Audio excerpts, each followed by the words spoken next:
Détenir un permis de conduire est un privilège. Il faut naturellement avoir suivi la formation adéquate, mais également réussir les examens de la Société d'assurance automobile. Le dossier d'aujourd'hui concerne un suspect qui a offert une somme d'argent à un employé de la Société de l'assurance automobile afin d'obtenir frauduleusement un permis de conduire.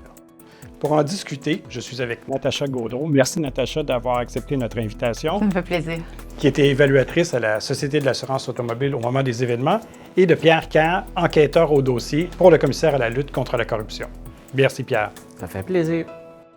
Au moment des faits, j'étais évaluatrice à la SAAC. Donc, l'évaluateur va sur la route avec le candidat afin de l'évaluer pour savoir par la suite s'il va pouvoir obtenir son privilège de conduire ou pas. C'est là que tu as eu une proposition un peu étrange d'un candidat, un apprenti conducteur de poids lourd, qui avait déjà eu 2 échecs. Il est arrivé puis il m'a offert 1 000 $ pour pouvoir réussir l'examen.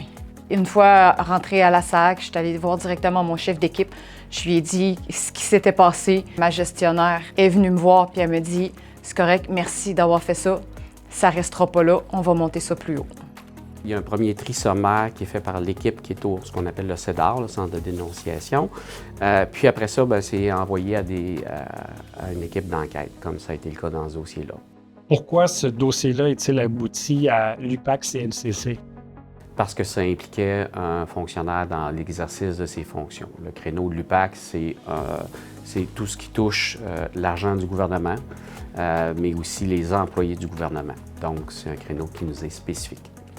Pierre, dans ce dossier, vous avez décidé de travailler avec un infiltrateur civil. C'est un choix qui a certaines conséquences dans la tenue de l'enquête. Un dossier de corruption comme ça, c'est 2 personnes qui se retrouvent seules, face à face. Donc, on ne peut pas prendre pour acquis que la personne va avouer sa tentative de corruption, va plutôt dire des excuses, genre « j'ai fait une blague » ou va nier tout simplement. Il faut faire une démonstration beaucoup plus ferme. On avait l'option d'y aller avec un agent d'infiltration. On avait l'option d'y aller avec Mme Gaudreau. Et on a choisi d'y aller avec Mme Gaudreau. On était convaincus que si elle embarquait, qu'on pouvait réussir à faire une preuve béton dans ce dossier-là. Natacha, comment avez-vous vécu ça quand même, porter ce qu'on appelle le body pack? C'est quand même une expérience particulière. Comment ça s'est déroulé? Le jour J, oui, le body pack, la veste, puis je m'assieds avec lui dans le camion. Je commence une petite discussion pour le ramener dans des faits qui s'est passé avant, puis pas longtemps après, je lui parle du montant qu'il m'a offert la dernière fois, de l'offre de la dernière fois, puis je lui dis que je suis partante. Pierre, pourquoi c'est important pour le type d'enquête qu'on mène à l'UPAC, au CLCC, d'avoir des gens de l'interne qui nous contactent, qui collaborent avec nous?